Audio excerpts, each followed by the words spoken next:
Welcome back to Arun's natural physics. Last lecture और उससे पहले भी लास्ट लेक्चर में मैंने न्यूमेरिकल्स की सीरीज सिखाई थी, सीरीज 1 सीरीज 2। दोनों में काफी न्यूमेरिकल्स, मैंने अच्छे न्यूमेरिकल्स इंजीनियरिंग के, मेडिकल के, उसमें चूज करके मैंने आपको सिखा दिया। ठीक है, आज हम एक स्टेप और आगे बढ़ते हैं टॉपिक में अपने, और आज हम सीखने जा रहे हैं मोशन अंडर ग्रेविटी या फ्री फॉल। याद रखना, हम motion in a straight line पढ़ रहे हैं। स्ट्रेट लाइन का मतलब ये होता है सिर्फ एक तरफ जाना। यहां पे जो हम मोशन अंडर ग्रेविटी पढ़ने जा रहे हैं वो भी सिर्फ वन डायमेंशनल होगा, मतलब सीधा जाना और सीधा आना। अगर आपने मोशन को थोड़ा सा टेढ़ा कर दिया, मतलब सीधा आना सीधा जाना की जगह अगर आपने पत्थर को ऐसे फेंक दिया तो ये प्रोजेक्टाइल मोशन हो जाएगा, ये 2D मोशन हो जाएगा। ठीक है, तो वो मोशन हम बाद में स्टडी करेंगे। पहले हम सिर्फ वन डायमेंशनल, एक तरफ आने जाने का या तो फिर ऐसे आने जाने का, एक तरफ आने जाने का, समझ रहे हैं ना? सिर्फ एक्स एक्सिस या तो सिर्फ वाई एक्सिस का स्टडी कर रहे हैं। That's why this chapter is known as motion in a straight line, और रेक्टिलिनियर मोशन भी इसको बोलते हैं। ठीक है, और इसी का नाम है काइनेमेटिक्स 1D। 1D मतलब वन डायमेंशनल। अच्छा, तो मोशन अंडर ग्रेविटी या फ्री फॉल, अब ये टॉपिक हम पढ़ने जा रहे हैं। तो पहले हम जान तो लें कि आखिर फ्री फॉल होता क्या है। तो देखिए, बहुत ही सिंपल है भाई। फ्री फॉल, फ्री फॉल का मतलब व्हेन अ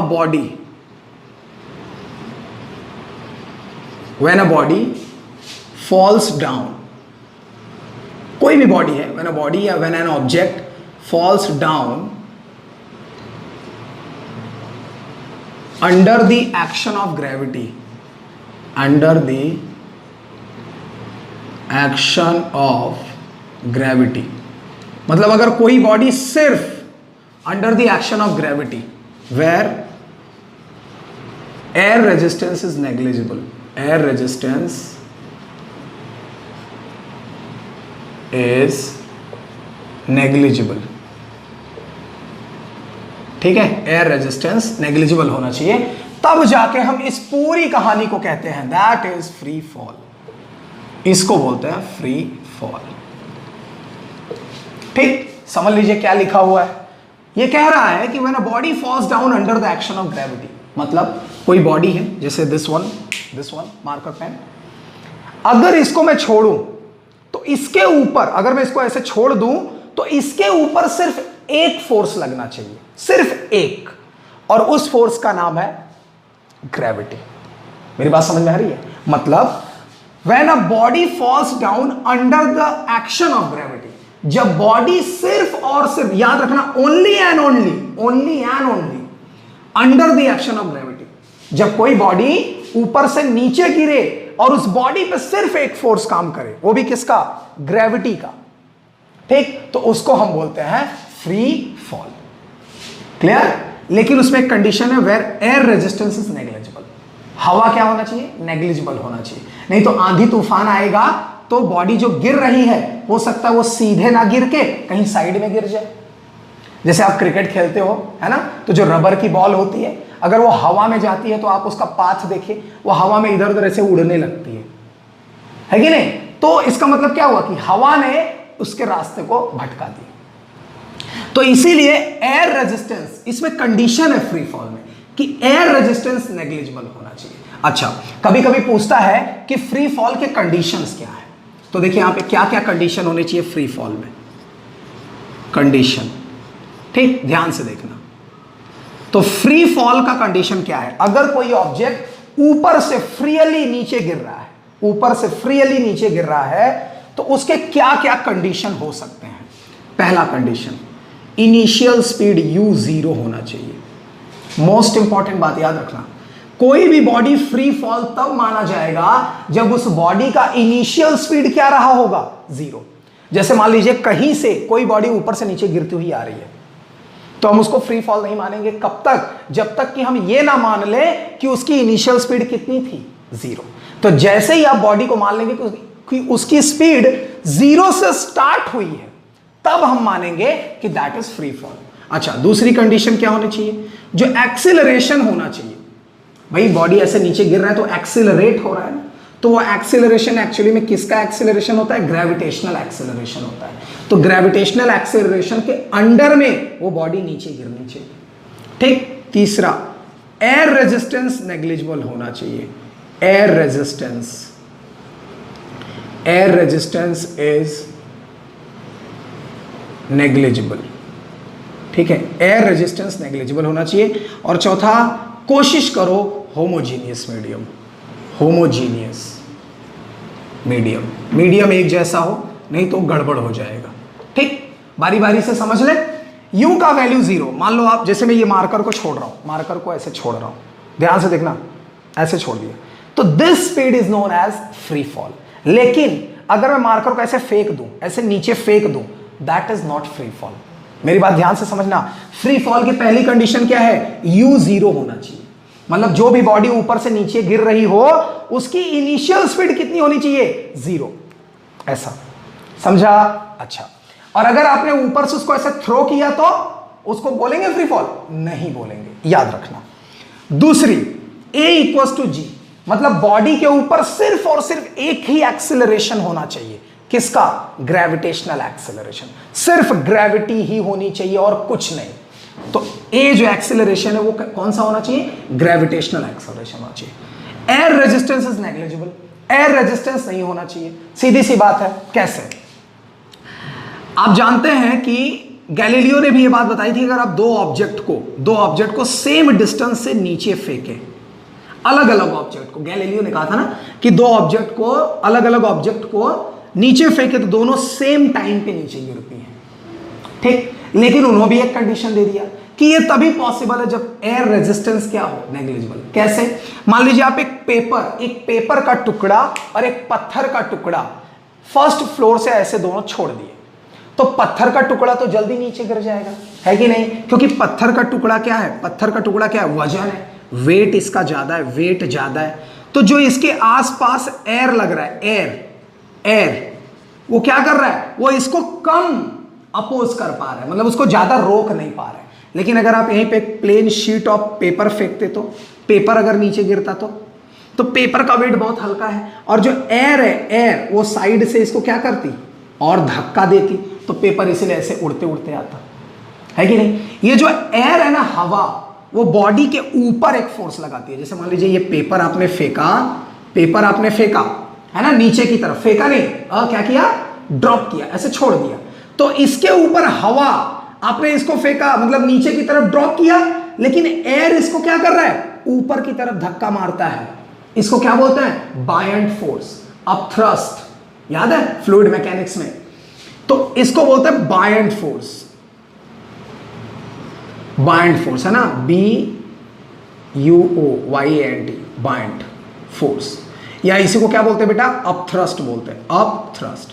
मतलब बायंट फोर्स क्या है? दुनिया के जितने फ्लूइड है, फ्लूइड मतलब लिक्विड और गैस, दुनिया के जितने फ्लूइड हैं वो ऑब्जेक्ट पर, बॉडी पर एक फोर्स लगाते हैं ऊपर की तरफ।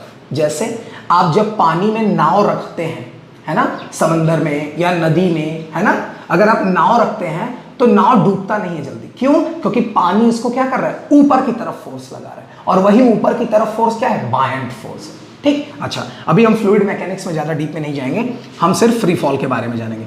तो याद रखिएगा, एयर क्या करता है? उस पेपर पीस को ऊपर की तरफ पुश करता है, इसीलिए पेपर पीस देखो काफी देर तक हवा में रहता है और ऐसे ऐसे करके गिरता है, काफी देर तक हवा में रहता है, ठीक। और ग्रेविटी क्या करती है? पेपर को नीचे खींचती रहती है, तो आना तो नीचे ही है, लेकिन हवा क्या करती है? थोड़ा टाइम लगा देती है ना, टाइम ज्यादा स्पेंड हो जाता है, और पत्थर जल्दी गिर जाता है क्योंकि वजन है उसका। बात समझ में आया? तो इसीलिए कहा गया है एयर रेजिस्टेंस इज नेग्लिजिबल। हवा ना मान के चलो कि हवा नहीं है, तब अगर कोई बॉडी फेंकोगे, एक पेपर को फेंकोगे, एक पत्थर को फेंकोगे, और अगर एयर वहां पे नेग्लिजिबल है तो दोनों इजीली गिरेंगे। इतना समझ में आया? वैसे हमारे यूनिवर्स में, यहाँ पे हम जहां पे हैं, नॉट यूनिवर्स बट हम जहां अर्थ पे, हमारे एटमॉस्फेयर में, यहां तो एयर रहता है हर समय, इसीलिए आप कोई पेपर या पत्थर फेंकोगे तो देखो पेपर बाद में ही पहुंचता है, ठीक है। But this condition is only applied when air resistance is negligible. बात समझा? या आप कह सकते हो वैक्यूम हो, वैक्यूम मच बेटर, है ना, वैक्यूम हो तो और अच्छी बात है। इतना क्लियर हुआ? तो याद रखना। और चौथा क्या है? Homogeneous medium. होमोजीनियस मतलब, अरे भाई अगर एयर में, हवा में गिर रहा है तो चारों तरफ एयर ही हो ना, मीडियम एक ही हो ना। अब ऐसा थोड़ी कि यहां पे एयर है तो थोड़ी दूर जो पत्थर है वो एयर में गिरा, फिर नीचे पानी है, तो फिर थोड़ी देर पानी में गया, फिर नीचे रेती है, फिर रेती में भी घुस गया, तो ऐसा नहीं होना चाहिए, मीडियम अलग अलग नहीं होने चाहिए। एयर है तो एयर, पानी है तो पानी, बात समझ रहे हैं। लेकिन पानी क्या करेगा, अब थ्रस्ट फोर्स लगाएगा, इसलिए वहां पर हम फ्री फॉल नहीं मान सकते। क्लियर हुआ? अच्छा चलिए भाई, इतना समझ में आ गया। तो याद रखना ये फ्री फॉल की कंडीशंस हैं, ठीक। चलिए और आगे बढ़ते हैं। अब आते हैं फॉर्मूले में, जो फ्री फॉल से रिलेटेड बहुत इंपॉर्टेंट फॉर्मूले यूज किए जाते हैं, ये सब नोट कर लेना बेटा आप, ठीक है। अब आते हैं फ्री फॉल के कुछ फॉर्मूलों को चेक करते हैं। ध्यान से देखना, ध्यान से, बहुत ध्यान से देखना। आपको मालूम है कि अगर आपने फ्री फॉल मतलब अपने बॉडी को ऊपर से नीचे गिराया, आपको मालूम है कि जब ऐसे आप सीधा जाते हैं तो हमारे पास काइनेमेटिक्स की कुछ इक्वेशंस होती हैं, काइनेमेटिकल इक्वेशंस, ठीक है ना। In a straight line, in a straight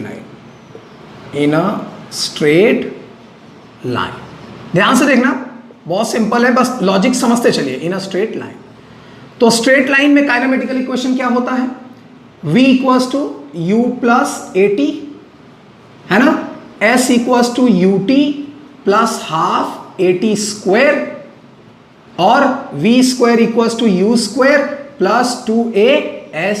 होता है कि नहीं?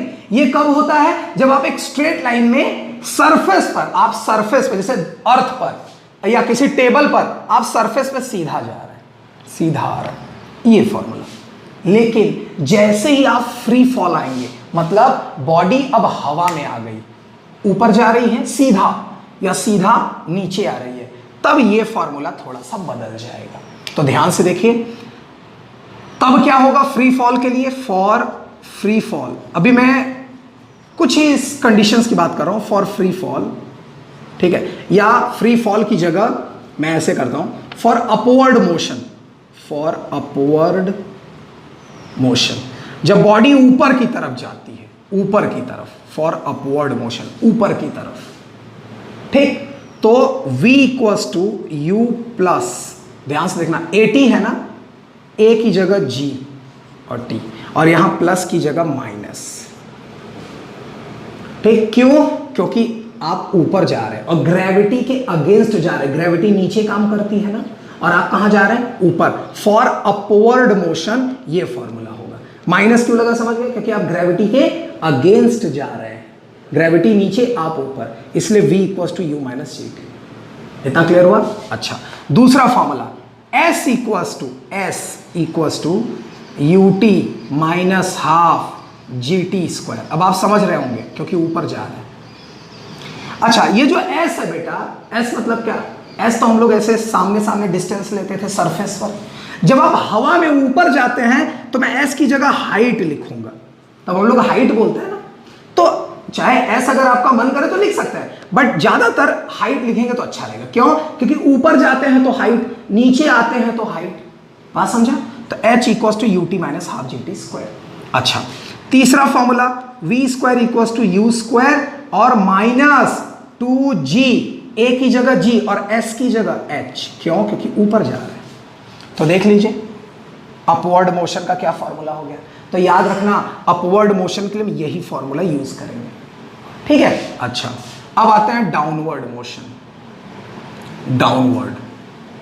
डाउनवर्ड मोशन, ठीक। चलिए बताइए, डाउनवर्ड मोशन में क्या होगा, बहुत ही सिंपल है, बॉडी ऊपर से नीचे गिर रही है, तो यही सब फॉर्मूला क्या हो जाएगा, प्लस हो जाएगा।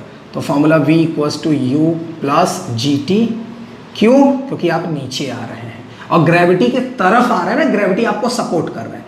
और h equals to UT plus half GT square और v square equals to U square plus 2GH, क्योंकि आप नीचे आ रहे हैं। बताइए, ये फॉर्मूला समझ में आया? तो फॉर अपवर्ड मोशन ये और डाउनवर्ड मोशन ये, ठीक, इतना समझ में आ गया। अच्छा, अब पढ़ाई तो कर रहे हैं फ्री फॉल की, तो फ्री फॉल का कुछ रोल है। फ्री फॉल, फॉल मतलब गिरना, और गिरना मतलब डाउनवर्ड, मतलब ये वाला फॉर्मूला फ्री फॉल के लिए हम लगा सकते हैं, ये वाला फॉर्मूला है कि नहीं भाई। फ्री फॉल, फॉल मतलब नीचे गिरना, तो डाउनवर्ड में ही तो फॉर्मूला लग सकता है। अपवर्ड को थोड़ी बोलते हैं फॉल, फॉल मतलब नीचे गिरना। तो ये फॉर्मूला फ्री फॉल के लिए नहीं है, ये फॉर्मूला फ्री फॉल के लिए है। बट ये फॉर्मूला यूज होगा कब? जब आपने क्वेश्चन पढ़ा होगा कि when a body is thrown in upward with a velocity of this, ऐसे बोलते हैं ना, तो ऊपर जाने के लिए भी फॉर्मूला पढ़ के रखिए, आएगा। ये किसके लिए हम यूज कर सकते हैं? फ्री फॉल के लिए भी यूज कर सकते हैं और डाउनवर्ड के लिए भी यूज कर सकते हैं। लेकिन आपने एक क्वेश्चन पढ़ा है, मतलब फ्री फॉल में आपने कंडीशन पढ़ा है कि फ्री फॉल में एक चीज जरूर होनी चाहिए, क्या? u जो है वो 0 होना चाहिए और a जो है वो g होना चाहिए। तो g तो है, एक्सीलरेशन g है, तो u क्या होना चाहिए? 0। तो मतलब अगर मैं डाउनवर्ड मोशन को फ्री फॉल के लिए यूज करूं, अगर मैं इस डाउनवर्ड मोशन को फ्री फॉल के लिए यूज करूं, फ्री फॉल के लिए, तो फ्री फॉल इक्वेशन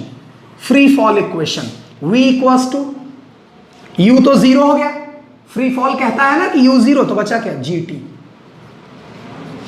दूसरा h equals to half gt square बचा। तीसरा v square equals to u तो 0, 2gh बचा, 2gh। ये देखिए, ये फ्री फॉल इक्वेशन हो गया, है ना इंटरेस्टिंग? तो याद रखना बेटा, कभी कभी ये फॉर्मूला कब यूज होता है मालूम है? अब थोड़ा चेक कर लें कि फॉर्मूले कब कैसे यूज करते हैं। ये फॉर्मूला होता है जब आप किसी बॉडी को ऊपर फेंकते हो। ये फॉर्मूला यूज करेंगे जब आप किसी बॉडी को नीचे फेंकते हो। माइंडेड, फेंकते हो मतलब थ्रो करते हो, ड्रॉप, छोड़ते नहीं हो। छोड़ना और फेंकना दो अलग अलग चीजें हैं।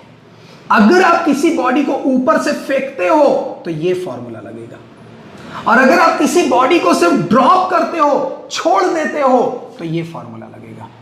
क्यों? क्योंकि जब आप किसी बॉडी को ड्रॉप करते हो, छोड़ते हो, तो यहां पे इनिशियल स्पीड 0 लेते हैं।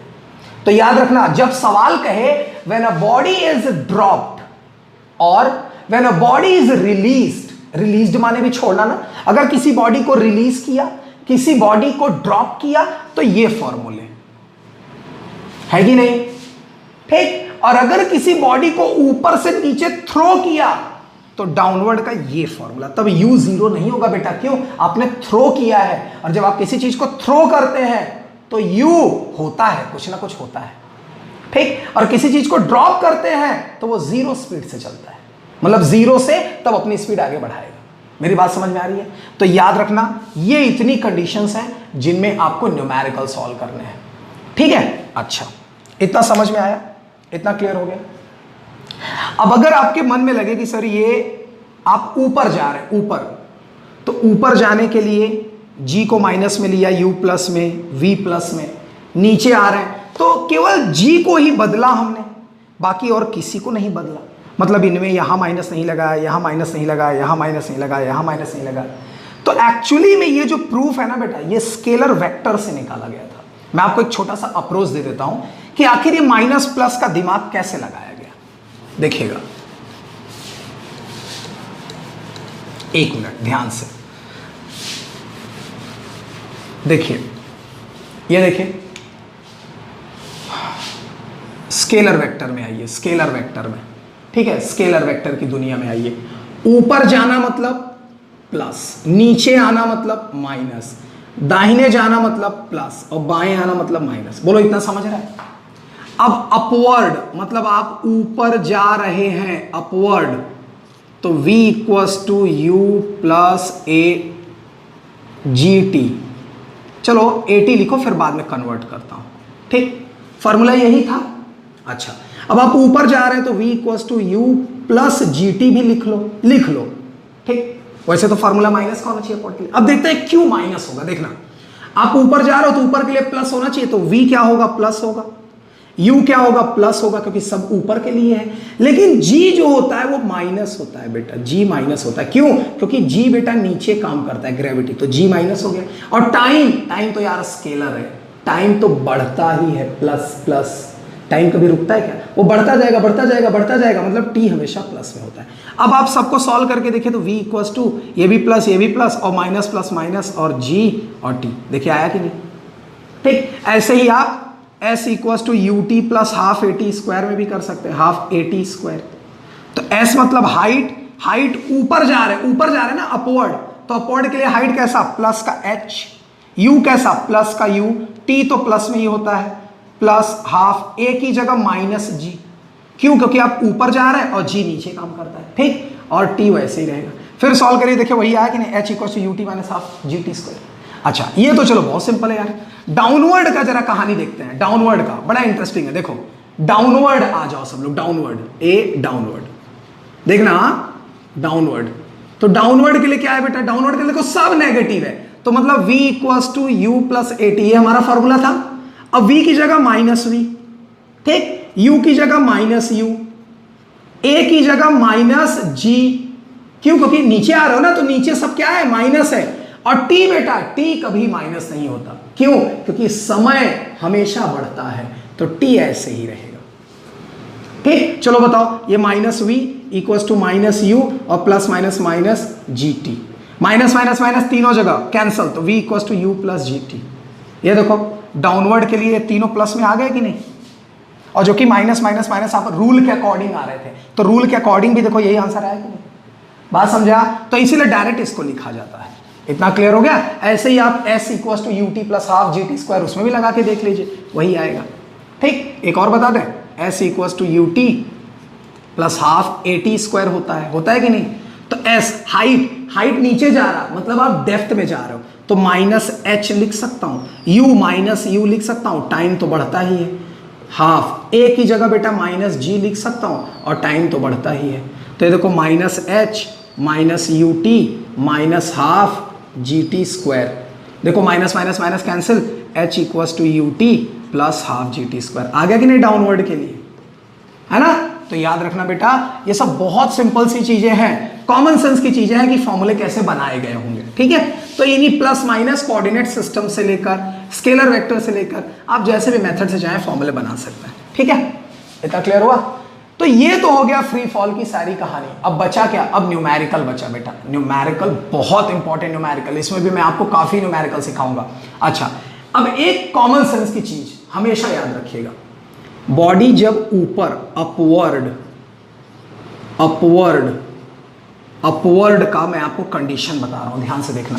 ये अर्थ है, अर्थ, जब आप किसी चीज को ऊपर फेंकते हो ना बेटा, तो u जीरो नहीं होता, मतलब कुछ ना कुछ u होगा। अगर आप बॉडी को ऊपर फेंकोगे तो 10 मीटर पर सेकंड के स्पीड से फेंकोगे, 20 मीटर पर सेकंड से फेंकोगे, 15 मीटर, मतलब u कभी जीरो नहीं होगा। कब, जब आप अपवर्ड ऊपर फेंकोगे, फिर क्या होगा, ये ऊपर जाएगा जाएगा जाएगा जाएगा जाएगा जाएगा जाएगा और एक जगह जाके रुक जाएगा, एक जगह जाके रुक जाएगा ना। अरे आप बॉडी को ऐसे फेंकते हो तो ऐसे जाता है जाता है जाता है जाता है, फिर रुक जाता है, और रुक के फिर नीचे आता है।